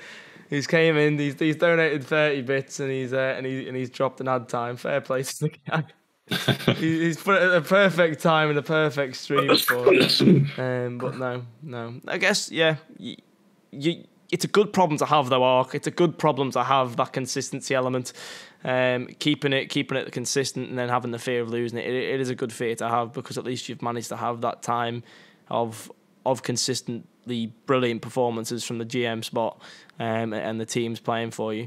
And I guess you can't be greedy. You can't have it all the time. you got to share with other Starlight orgs, but there's no problem why you can't keep it on for the next couple of seasons anyway. And I know you guys want to keep it going as much as possible, and I wish you the best in doing that. So we'll just go through a little short one. Just shout answers out at me here. There's no need to go into detail if you don't want to. But what are the short and long term goals of the team? So short term can be next season. Long term can be the future seasons after that. I'll just be most dominant again. There we go. Most dominant franchise. Yeah, I think it's just keep on going as we are and trying to compete as well as we can. I don't want to keep saying we're dominant because, like I said, last season we had new teams that's showing that they can be as well. We are the most decorated franchise in RSC, and we've got to prove ourselves to keep that up. So yeah, I don't want to ego and say like we're going to be top. We need to show that we're going to do what we need to do to get there, and I think short and long term goals will be the same as any other season, which is short term, try and produce the best teams that we can from a draft pool that you don't really get much say in having because of RSC. Also within the ERS, keep going as we are because we've made some roster changes that has put us up to 7th in the franchise standings. ERS, we wanted to build on our season from last season, which was our debut. We did finish around 20th out of 30th, which wasn't great, but we were only like 2 wins from the top 8 or something like that. It was a really competitive season. So we are going in the way that we need to with what we'll mention later with the staff rebuilds as well to ensure that these results happen. But yeah, just making sure that we put the work in to make sure we do what we need to and not focus on anyone else. Yeah, no, it's a good explanation, and I think it's very humble, because you could have definitely gone to the moon at this point in time with ego, especially after how good you've done, especially you, Asterix. I mean, I know the ego's still there a little bit, and I can sniff it out. With not much problem, you don't hide it, but you know it's good to have. I mean, you've got a lot to back it up, so it's good to back up an ego, but you need to just keep backing it up, keep proving it, because talk is cheap, but actually doing it takes a lot. So I wish you good luck with that one, but we're ready to move into the final topic about the organisation, which is the staff teams and playing teams. And this one should be quite simple for you because the playing teams, a lot of them will have gone now because your RSC season's over. So you've only got the ERS, the RS trios for playing teams. So you can both pick a team or pick an option. One can do staff team, one can do playing team. If that's the way it goes, you decide. I don't mind. Obviously, it's up to Art which one he wants. Do you want us to go into the staff team? Yeah, go on. You go into the staff team, Mark. You're the main man. Let's hear it from you. Okay, no worries. So obviously I spent a lot of time trying to rebuild this. I think one of the problems that I had, even though I put Asterix in charge, we didn't really have a management system. I like to look at the fact of Team Serene for this case, where they had people wanting to learn, wanting to move up into management, starting off in certain roles and then working their way up. So I tried to do the same with Symbiotes, and I think it worked really well since last season. Obviously, the pressure was there with 11 teams in 3 different leagues 2 seasons ago, and it became kind of unmanageable for me with RSC and IEL and ECC. So I ended up restructuring everything. I brought myself and Asterix were co-owners anyway. I made Asterix RSC GM, but I brought on Source to help him out as AGM once Twisted left. Twisted openly said that he was only in it for 1 season. I made Lynx Zero ERS GM after seeing how he'd performed with Team Serene in the previous season of IEL's GM. I brought Potter in as ERS AGM because he's had franchises in RSC that have been successful. I think Waifu Fan Club have been top 5 or 10 for the last 3 seasons as well. So similar success to us, just not as many trophies. And then I brought Banana Peels in as Free IC. Free IC isn't really a role within the leagues, but obviously it's a helping hand. Yeah. I also had Miller helping out with the ERS Free IC, but he's dipped now. And then I had myself and Deep Sound on making graphics and stuff, but that is something that I fell behind on because obviously trying to manage RSC, social media and Symbiotes at the same time has kind of become quite hard. But yeah, that's the staff teams. No, fair enough. That's good. Asterix, you want to take it away with the playing?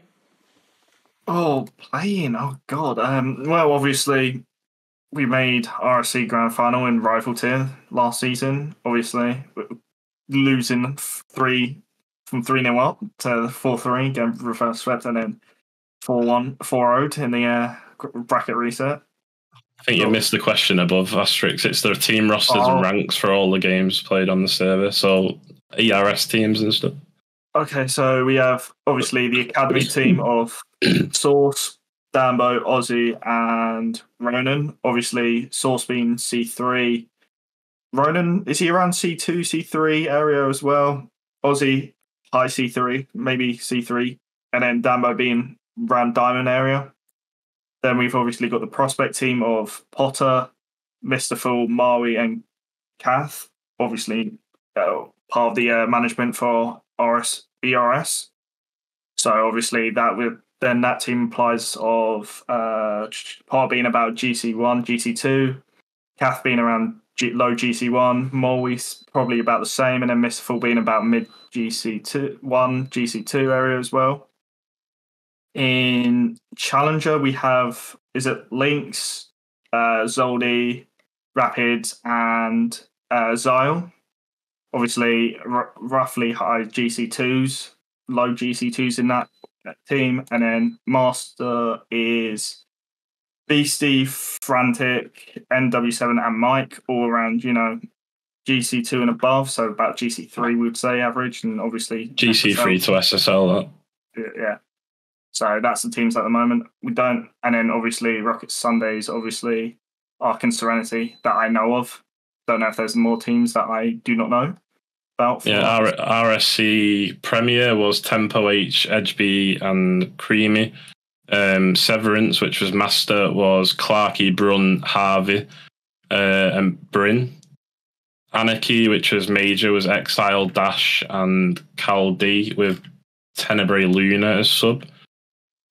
Disorder, which was Rival and finished grand finalists, were Gecko, Shattered Fusion, Mox, and Asterix has ended up being the sub. He was main roster at the start of the season.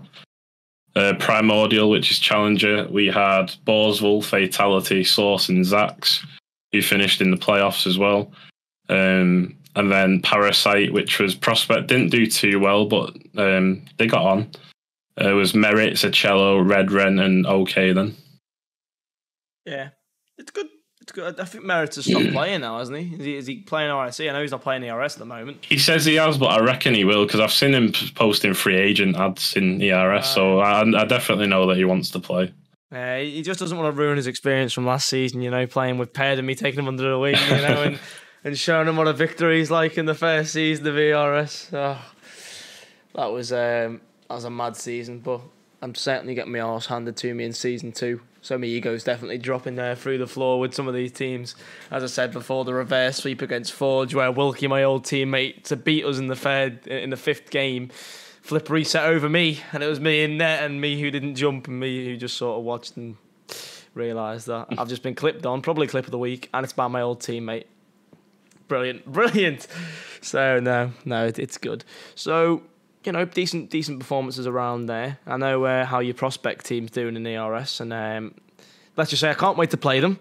But I'm not going to go into cocky because I know that I've done that before and I've ended up getting swept. So I'm gonna take every game as it comes. But I know the prospect team is sat just below us. I think they were 1-5 last time I checked. So how are they doing in the ERS? How are the teams performing in there? So obviously in ERS, we've just found ourselves 7th in franchise standings, which again is an improvement on last season. We debuted at 20th or something like that, and I wanted to focus on bringing people in to improve that. We're first place in Master. We've won every game in that division.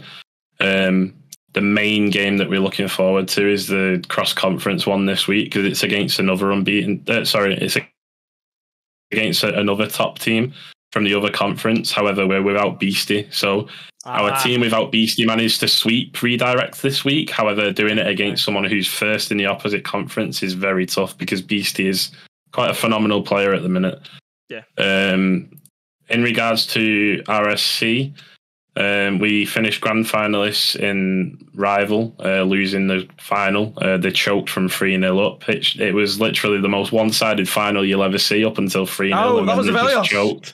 That was my RS teammate. Yeah, Evelios. He's told me about that one. Yeah, how he peaked. Apparently, he popped off. Yeah, he lost to us Symbiotes in a grand final the previous season, so I'm glad he did win in a way. But I would have been as a league manager, it would have been horrible to see the same player lose to the same franchise twice. But they should never have choked. I don't know what happened. But yeah, we had 5 out of 6 teams making playoffs. 5 of them made it to the final day, and one of them were grand finalists. I think it's the first season we haven't won a trophy, which is disappointing. But again, we've been here since season 7, so it's expected at some point. And then in Rocket Sundays, we're tied first place with myself and Serenity, doing RS duos, and we've beaten 3 of the top 4 already, and currently unbeaten with a game in hand. So, yeah.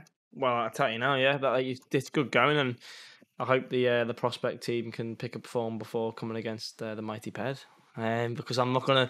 I've already realised the scenario we're in, and if we're gonna make playoffs, we can't take it easy on anybody. We've got to go in every game and try and basically steamroll our way through. But I'm hoping for a good game. I think prospects just literally just mates playing. I think Potter likes. The roster's really changed since the first one. He brought change in the start of the season that didn't really work. So now it's Potter, Mystical, and Maui, and hopefully pulling some new results. But Challenger has made some roster changes as well and started improving. They've brought Exile in, and they've started winning since bringing him in. So I think they're like 6th or 7th with an equal record at the minute, like 4-4 or something like that. Well, it's just like just gotta make it into the last spot to playoffs and pull it out the bag when it matters the most in the playoffs. And I'm sure you've seen that happen before with some teams in the league owner. So it's good to have. But we've reached the end of the old questions, and now we get to the fun part, where it's one of the other questions, and this one's where we're gonna get some different answers from both of you, and both of you are participating in this one. So Asterix, welcome back to the panel. Oh, yes. But no, if you have any in chat, by the way, what we do is we have them posted in chat. So if you do have any one of the other questions for Ark and Asterix in the chat, they can be RSC related, they can be whatever you want it to be. Just don't make it ridiculous or stupid. Get that in the chat, and we'll go through those ones as well at the end. But no, without further ado, so Ark, we'll start with you, and then we'll go to Asterix. So cats or dogs? Dogs, 100%. I've always grew up around dogs, and I really love staffs, especially. I had a Mastiff cross German Shepherd as well at one point, so yeah, love dogs. What about you, Asterix? Yeah, dogs as well. Obviously, I've got a dog at home at the moment. Obviously, I'm at uni, so I don't get seen much. But when I'm at home, it's lovely spending time with my little Jack Russell. Barks at everything, barks at the door every time someone knocks. But it's nice. Obviously, dogs all the way. Sound me about barking, mate. My dog barks. He's a rescue dog, so every time I leave the house, he barks. I walk in, he barks. I close the door, and when he's trying to eat me food, he barks. I mean, the guy goes off. He's a tiny little dog, but the noise he makes, he can amplify his voice, put it that way. But anyway, number 2 then. Tea or coffee? Tea if it's at home. If I'm at Starbucks or a McDonald's, I'd usually find myself getting a latte or a macchiato or something like that. I'm absolutely in love with Starbucks latte, Starbucks caramel macchiatos at the minute. Fair enough. Is there an answer for neither? Because I'm not a hot drink person. I don't like the hot drink, so no, hot chocolate. No, you have a cold chocolate. I don't even have a cold chocolate. Oh, you're missing out. Fair enough. Do you have fizzy drinks or is it just water? Yeah, fizzy drinks and water. Always water at them. What's your favourite drink then? Just all together. Pepsi Max. Got to go all the way. Pepsi Max is the best one, obviously. Dr. Pepper for me. Yeah. No, Dr. Pepper's up there. Lucozade Orange, one of my favourites as well. I can't say anything from the Lucozade Orange. I mean, the amount of money I spent on Lucozade Orange, it's put the entire Morrison's price up. I think I'm the reason for the price change in Morrison's, to be honest. It's gone up from £1.20 the start of the last year to £1.90 for a bottle of Lucozade. I mean, fucking hell, talk about cost of living. They're having me off there with that much. But no, it's brilliant. You got the Pepsi Max can I see in the corner there, Asterix. So I'll hold it up again and shine it out for everyone in the chat. Yeah, lovely. Yeah, now if I'm having like a KFC or Domino's, Pepsi's perfect drink for it, especially when you're thirsty. But I feel like I wouldn't go into the shop and go, I'll have a Pepsi when I've got a choice there. But out of the choices that you get from them, it is one of the best ones. But the Pepsi Max it's good. It's good. Gotta give it there. Okay, football or rugby? 100% football, but there's just something about a rugby league atmosphere that is just amazing, and it's so much cheaper and better than football to watch. I support Saints in rugby and United in football, and being priced out of football games just isn't great, and that's why I'm going watching people like Salford and Man United under 21s at the minute, because it's just so much easier to watch. But rugby games are 100% more entertaining. Yeah. What about yourself, Asterix? Oh, football all the way. I'm a Liverpool fan, so that 7-0 win was a great game for me. Obviously, I remember it being during playoff, and I see Art type in the chat.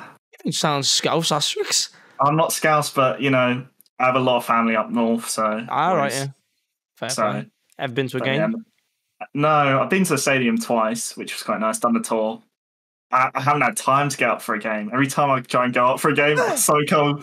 No, I need to. It's just you call yourself a fan? Oh, God, here we go. Oh, no. I mean, Arkion's even been to watch Salford. Now, that ground is one of the worst grounds in the Football League. That is a terrible ground. It's literally made out of, like, shipping crates or whatever they found in there. And, that requires dedication.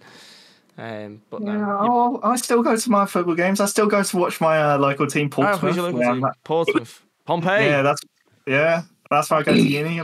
Portsmouth's my uni, so I go to Portsmouth games. Yeah. But yeah, I love their fan base. Their fan base and their culture's absolutely brilliant. They take fans all around the country. 2,000 fans up like 6-hour drives. It's mental. They're really good, really good. I remember when we were in League One for a short period of time for one season before EFL took us back down with Tranmere. I think we took 200 fans. We had a 9-year-old drummer, so they were all like, "Oh, I've got a 9-year-old drummer," and he got all the credit on the internet. The fan base for Portsmouth is ridiculous. Obviously, I've been to like 3 or 4 games. I've watched Akinfenwa play as well, one of the goats. Yeah. But I watched him play. He scored against Tranmere. He scored against us. He was probably one of the reasons we went down. If we'd have won that game, we might have stayed up. Bloody points per game, 0.5 points behind Wimbledon. Yeah? Fucking hell. If we'd have won that game, we would have stayed up. That's mental. He scored a header from outside the box. So to be honest, it was our own fault. The fact that anyone can do that's mental. But no, fair enough. Rocket League or Valorant? Rocket League. It's literally the only game that I play, and even when I do play it, I don't really particularly enjoy it anymore. So it's literally the only game keeping me around playing at the minute. But there's not really any other one that I'd like to play. I used to love COD, but it went downhill very quickly. Fair enough. Yeah. Rocket League all the way. Obviously, I'm a coach, so enjoy it as much. And then obviously, you got RSC, which is another fun part of Rocket League. You can't, not enjoy Rocket League and not be an RSC. So yeah, no, I think when you're in that scene in Rocket League, I mean, I've tried to pull away myself, but there's always some voice in my head pulling me back. And I mean, I know I'm a caster for it as well, which sort of brings it back. I've always got to load up the game and face the starting screen and cast the game and watch it. So it sort of brings the love back, and it's sort of refreshing doing those casts, because I think if you've been out of it for a while, so at the start of the year, I started getting more into Call of Duty, and I started pushing the rank grind, and I realised that I was too bad to go any further. I thought, I've been humbled at silver 3. And I was watching Buddha's progress and going, yeah, he's way past me now. I'll just leave him to it, leave him to his crimson now. I think he is, and I'll just sit in silver 2. But no, there's always something pulling you back in with Rocket League, and I think it's one thing they've definitely manoeuvred and made sure they've brought psychiatrists into the game to make sure it happens, like most games these days, to be honest. But it definitely is. Definitely is one of those games where you just always seem to be pulled back, even if you hate the living guts out of the game and you're going on a ranked loss and you see yourself go from 1,500 to 1,300 like me this season, and you just want to scream and shout and let it all out. But no. For me, I just feel forced to play it, because I think if I stopped playing Rocket League, I just wouldn't enjoy running RSC or watching what's going on in RSC. I think I need to be playing the game to be able to do what I'm doing with RSC and actually have that enjoyment and wanting to bring things into the league. I think if I quit Rocket League altogether, I don't think I would be in the position I am now. Yeah, I mean, I guess it's a fear. It's a logical fear as well, because but maybe in the future it is time to take a little break just from the game playing. You never know, it could because what you could do by forcing it is you could just completely fall out of love with the game, and you'll leave on bad terms with Rocket League. You won't be on good terms. You'll be arguing. Yeah, I kind of got forced into a break anyway this season with personal stuff. So I did take 2 or 3 months out. So sometimes it's refreshing. I mean, for some players, even for whatever circumstances, they'll take a break, whether it's school or whether it's something behind the scenes. They may take a break, and sometimes it's refreshing. Sometimes it just reinforces the fact that you spend so much of your life on a computer game. I mean, for me, that was one thing I was looking at every time I go on holiday and I come back. I'm like, oh wow, how do I use this again? Use my keyboard and mouse. By the way, the reason Yeast wanted to get cut was because the first series back was on a Monday. I got back on the Sunday early hours, and it was the first game of Rocket League I'd played in 2 weeks. And that tight get wanted to get cut after playing with me because I was so bad, and I averaged about 50 points in the series. So he was absolutely furious after that game, and we got beat in a sweep. So the 2 losses we had in the season were both sweeps in league play, which is crazy. But even the top teams can have their downs.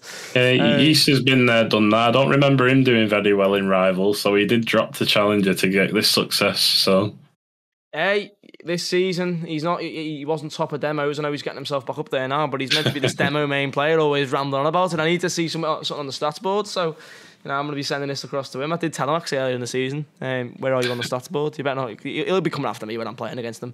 Like I might put a stream up and just record my demo counts, how many times I've been dead. I think I've got more demos on him actually. Like I've not even been trying this season, and I've just been. I'm on like 19th in the demo leaderboard. I'm like, am I? I didn't know I was that much of an aggressive player, but clearly things that it's all. And I will admit, most of it's when I'm in bulk. I'm just rotating around and I'm just taking a player with me occasionally and. I'm like, yeah, that was meant to happen. But no, moving on. I've got a tendency to keep talking here, but gaming or sport? I want to say sport. Being there playing it is the best sense of enjoyment. Although with me and my mates being all 30-somethings with kids and owning houses and stuff, it hasn't happened for years, so I can't really say sport anymore. So it would be gaming, but the feeling of actually playing a football match with your friends is top notch, and I wish I could go back and do it all again. Yeah, fair enough. I'm going to say sports. Obviously, I've played in 2 charity matches last year with all my work friends. So obviously, getting that feeling on being on the pitch with all your mates and 5-a-side as well. When I went back from uni from summer, 5-a-side league, which was fun. Obviously, weren't the best, but we still turned up every week having a laugh, didn't really care, and we improved. So I'm going to say sport. I've always, Yeah. The self-accomplishment you get from it as well. I'm not going to say what the YouTube title is, but there's a video of me doing a proper boxing fight on YouTube. And I lost 6 stone in... 4 stone in 6 weeks doing that fight. So the sense of accomplishment of doing stuff within sport is better than gaming for me. Yeah, and I think it's really important, and it's even factored into the esports world, right? With players getting that physical coaching to help the mental health, because I think it is a big important thing for the mental health as well. Even if it's just going to the gym. Do you know what I mean? Like, there's a lot of players now in RSC. I think you'll know that to go to the gym, and it clears that headspace so much more, and it gives you a clear, and it makes you feel more accomplished. Even just doing a run. So in football, for example, I mean, I do miss it now. It is something that I'd always like to get back into, but in hindsight, I'm just too lazy at the moment to wake up 9 o'clock on a Saturday morning to go and kick a ball around in the rain. It's not most. It doesn't sound like fun, but it was. It was at the time when you've got all those mates and you. When you score a goal in football, even in Saturday League at a high level, the feeling you get of just accomplishment, as you said, it's one of the best feelings you can get ever. But the last question I have anyway, this might be quite a biased one, but we'll say it anyway. Epic Lan or Insomnia? Sorry, I haven't been to either, but we are about to have an Insomnia event, so I have to say Insomnia. From what I've seen of it, it looks good, and I can't wait to go. I've been to neither, and I'm not going to an Insomnia, but this is going to be tough. Which one do I pick? That's the thing, because obviously I'm never going to go to both, but I'm going to have to say I'm going to go with Epic Lan. I want to, go to Epic Lan. That's down south, right? Isn't that down south anyway, around where nearer to you than Birmingham? Yeah, probably. So, I mean, Epic Lan don't cover Rocket League, do they? At least I didn't think they did. Actually, but I know this because I was tagged in it. There was an event from someone from Epic Lan up in Liverpool, a casting event, and fancy me chances. I'm on holiday in Benidorm, so I can't do it. And also in this Benidorm holiday, I've missed out on an Esports Wales cast, British Esports Association eFootball cast, and a lot more casts as well. So a lovely holiday to Benidorm when I think of all. At least you're in the sun. Yeah, well. Last year it was raining, so we can only hope. We can fingers crossed. I think there was one question that I seen in chat. If anyone else has got one right now, is your last chance to get them in for both Arc and Asterix. They've been brilliant tonight, and it's been the longest episode going on. I've rambled more tonight. It must have just been trying to get the Tranmere off my mind after that game. But there was one question from Kingsman Gas, and it was basically, do you ever see a world where Symbiotes will stop competing in the leagues? Yes, but not too soon. It has come into my mind this season, obviously with how the start of the season went. When do we stop competing? How often can we start having this pressure of needing to finish in the top 10? It takes its toll. And thinking of the next branch of management, like if Source ever left, I don't know who I'd bring in to be AGM. If Asterix left, I don't know who I'd bring in to be GM. So at some point, like I definitely can't continue myself. That is a given. So like there will be a time in future seasons where we'll have to seriously consider what goes on. But Asterix said he's here for the long haul for now. Source doesn't mind being AGM. We've only just really revamped the staff slots, so yeah, it's something that will come. But at the moment, it isn't time. We've only been going 2 years, and I could see us going for another 2. Yeah, very, very good goals to go for. Very good time span to go for. That is, a good long period of time to be an organisation, longer than most, longer than I lasted with Tyson. After I started getting the abuse, I sort of left the post. That is part of the job and something I could give and couldn't take. Probably a very good beneficial thing to happen. But no more questions in chat. So I believe we are able to let you go, gentlemen. I thank you very, very much for coming on this evening. It's been a very, very good episode, and it's been brilliant to find out more about Symbiotes and RSC and yourselves. So I thank you very much for finding the time to come and speak to me tonight. Thank you for wanting us. Yeah, thank you for having us as well. That was absolutely brilliant. But ladies and gentlemen, boys and girls, thank you very much as well. The viewership today has been absolutely excellent. Thank you for the bits donated as well. And the follows throughout the stream, it is much appreciated. This is going to be content that is streamed on, well, hopefully a weekly basis, and we do it consistently. And we get more teams on, more players, more talent and people around the esports scene, not just necessarily for Rocket League, but for other organisations as well. So if you're watching and you have an organisation or you have a talent in the esports scene that you want to bring forward, please do get in contact with me, whether it be through Twitter, whether it be through my Discord, which is linked in the below's description in the About Me section of the Twitch. But no, we thank you very, very much for watching, and we will see you in the next one. Goodbye now, guys. Bye.